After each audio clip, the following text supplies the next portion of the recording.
नमस्कार, मैं राजेश कुमार आप सभी का बहुत बहुत स्वागत करता हूं आपका अपना चैनल राजेश टेक्निकल में। दोस्तों, आज हम बात करने वाले हैं शेयर मार्केट के विषय में। दोस्तों, शेयर मार्केट में आपके शेयर का मूल्य कभी कभी क्या होता है, बहुत ऊपर जाता है, कभी कभी बहुत नीचे आ जाता है। तो देखिए दोस्तों, कभी भी आप शेयर पिक कीजिए तो हमेशा अच्छा कंपनी जो है चूज कीजिए। पैनी स्टॉक में कम से कम जाने का कोशिश कीजिए। और पैनी स्टॉक में अगर जाते हैं तो उसका बुक वैल्यू निश्चित रूप से उसमें चेक कर लीजिए, उसमें बुक वैल्यू कितना है। उसका फंडामेंटल देख लीजिए कि फंडामेंटल जो है उसका किस प्रकार का है। वैसे पेनी स्टॉक जैसे कि होता है 50 पैसा, 1 रुपये का जो रहता है, 1.5 रुपये, 2 रुपये का जो रहता है, उसमें बहुत बड़ा रिस्क है दोस्तों। वो कंपनी कभी भी बंद हो सकता है, इसलिए उस प्रकार की कंपनी में जाने से बहुत सावधानी से उसमें बचिए। मेरा तो ये सजेशन रहेगा कि नहीं के बराबर जाइए। अगर जाते हैं तो उस पैसे को उसमें इन्वेस्ट कीजिए जो कि आपका मतलब प्रॉफिट जो हुआ रहेगा। 1000-2000 रुपया हो जाता है, मान लीजिए कि किसी शेयर पर हो जाता है 1000 रुपया प्रॉफिट। मान लीजिए आप किसी शेयर को सेल करते हैं, उसमें 1000 रुपया प्रॉफिट हो गया, तो वो 1000 रुपया आप जो है उसमें इन्वेस्ट कर सकते हैं। लेकिन मेन अमाउंट से जैसे कि 10,000, 20,000, 25,000, 1 लाख, 2 लाख, इस प्रकार का अमाउंट उसमें नहीं लगाइए दोस्तों। मेरा ये सजेशन रहेगा, मेरा ये ओपिनियन है। वैसे सबका सोच जो है अपना अपना है कि हम किस प्रकार के स्टॉक में जो है उसमें मुनाफा कमा सकते हैं।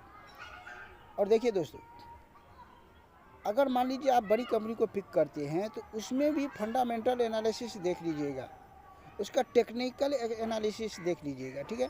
फंडामेंटल एनालिसिस से मतलब है मेरा उसका जो है बुक वैल्यू कितना है, मार्केट कैप कितना है, पीई रेशियो कितना है, आरओई कितना है, मतलब डेब्ट टू इक्विटी कितना है, वो कंपनी माइनस में जा रहा है या नहीं जा रहा है, ये सारा कुछ उसमें चेक करना रहता है दोस्तों। अगर माइनस में नहीं है, मतलब उस पर कर्ज नहीं है किसी भी कंपनी पे, तो इस प्रकार की कंपनी पर आप ध्यान दीजिएगा कि उस पर कर्ज नहीं है। अगर कर्ज है तो कम है, या कर्ज है तो उसको धीरे धीरे वो चुका रहा है।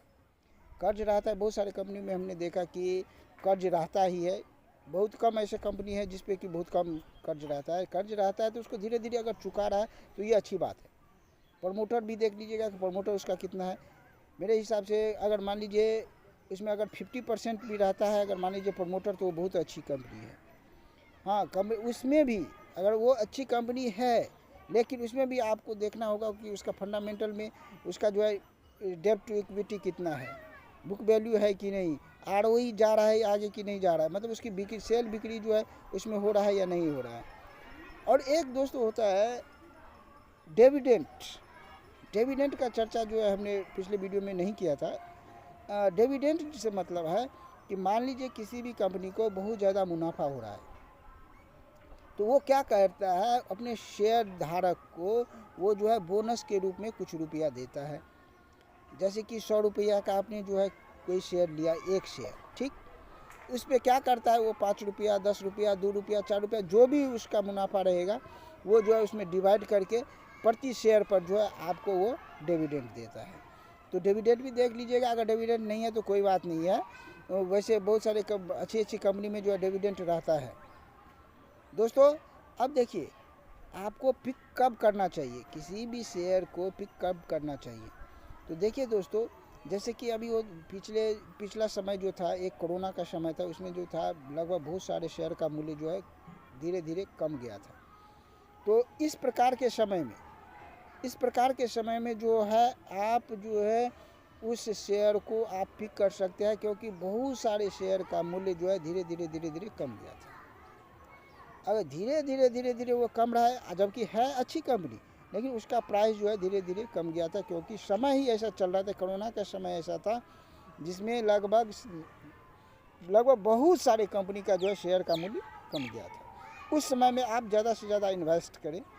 जैसे कि अभी देखिए, पिछले समय में ये इलेक्शन जो हुआ था, उस समय में जो था काउंटिंग से एक दिन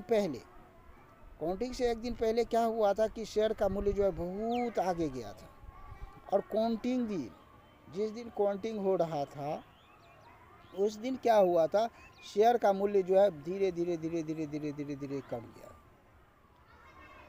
तो देखिए दोस्तों, इस समय को आप पिकअप कीजिएगा। अब देखिए, अगर मान लीजिए आप बिगिनर हैं तो आप 2-4% ऐसे नहीं दीजिएगा कि 2% कम गया तो हम यहाँ पर ले लेंगे।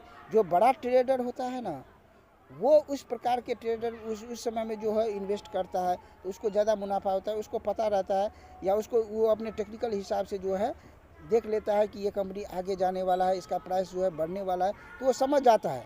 लेकिन आप यदि बिगिनर है तो आप नहीं समझिएगा, तो जिस समय में ज़्यादा प्राइस कमे 20% 25% अगर कम गया, देखिए 10% से अगर नीचे जाता है तो वो कंपनी धीरे धीरे अगर मान लीजिए अच्छा समय में अगर मान लीजिए 10% से नीचे चला गया, तो मतलब वो कंपनी जो है धीरे धीरे लॉस में जा रहा है। तो अगर मान लीजिए कोई समय ऐसा आता है, जैसे कि इलेक्शन का टाइम हो गया, कोरोना का समय हो गया, या इस प्रकार का अगर कोई टाइम आ गया आपके सामने में, उस समय में जो है आप जो है उस शेयर को पिक कीजिए, उस समय में ज़्यादा से ज़्यादा इन्वेस्ट कीजिए। और अगर मान लीजिए दूसरे समय में करते हैं, दूसरे समय में, तो वो आपको जो है टेक्निकल एनालिसिस की जानकारी ज़रूर होनी चाहिए।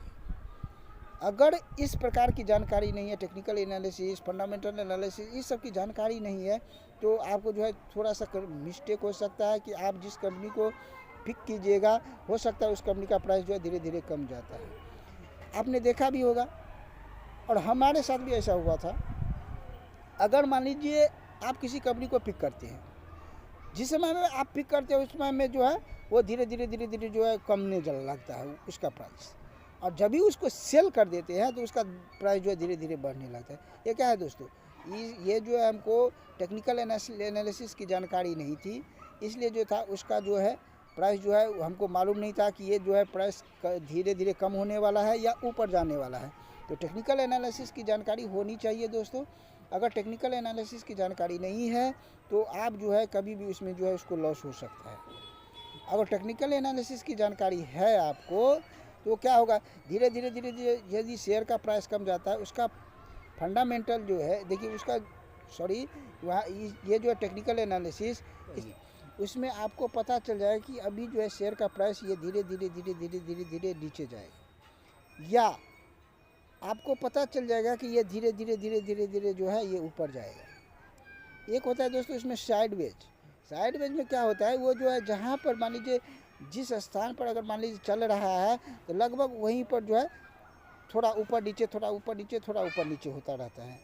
तो साइडवेज में जो है, जो बड़े बड़े इन्वेस्टर हैं, बहुत बड़े जो ट्रेडर हैं, वो जो है इस प्रकार के ट्रेडर में ज़्यादातर नहीं के बराबर उसमें हाथ डालते हैं कि अभी जो है इसको हम नहीं लेते हैं, ठीक है। ये लोअर लो और हायर लो, इस प्रकार की अगर जानकारी है आपको कि ट्रेड जो है वो लोअर लो जा रहा है या लोअर हाई जा रहा है, तो इस प्रकार यहाँ पर जो है आपको ध्यान देने की आवश्यकता है कि किस स्थिति में जो है वो आगे जाएगा और किस स्थिति में नीचे जाएगा, ये जानकारी होनी चाहिए। इसका वीडियो मैं पर्टिकुलर वीडियो जो है नेक्स्ट वीडियो में बनाऊंगा। अगला वीडियो अगर आएगा मेरा आने वाला है, तो उसमें जो है मैं इस चीज़ की जानकारी दूंगा कि आपको टेक्निकल एनालिसिस में किस प्रकार जो है किसी शेयर को पिक कीजिएगा, किस शेयर को पिक मतलब किस समय में आपको पिक करना है और किस समय में आपको पिक नहीं करना है, ये जो है मैं नेक्स्ट वीडियो में इसकी जानकारी दूंगा। और जो है देखिए दोस्तों, इसमें शेयर में जो है धीरे धीरे अगर शेयर का प्राइस अब अगर कम गया, अगर मान लीजिए 50 रुपया पर था, धीरे धीरे जो है वो 20 रुपया पर आ गया, तो उस समय में आप जो है उस शेयर को पिक कर लीजिए उसका फंडामेंटल एनालिसिस देखकर। अगर फंडामेंटल एनालिसिस नहीं देखिएगा तो क्या होगा कि आप कभी भी धोखा खा सकते हैं। मैं आशा करता हूँ मेरे द्वारा दिया गया जानकारी आपको अच्छा लगा होगा। अगर अच्छा लगा है तो प्लीज़ मेरे चैनल को सब्सक्राइब कीजिए, लाइक कीजिए और अपने दोस्तों के साथ में शेयर कीजिए। मिलते हैं नेक्स्ट वीडियो में नई जानकारी के साथ, तब तक के लिए जय हिंद।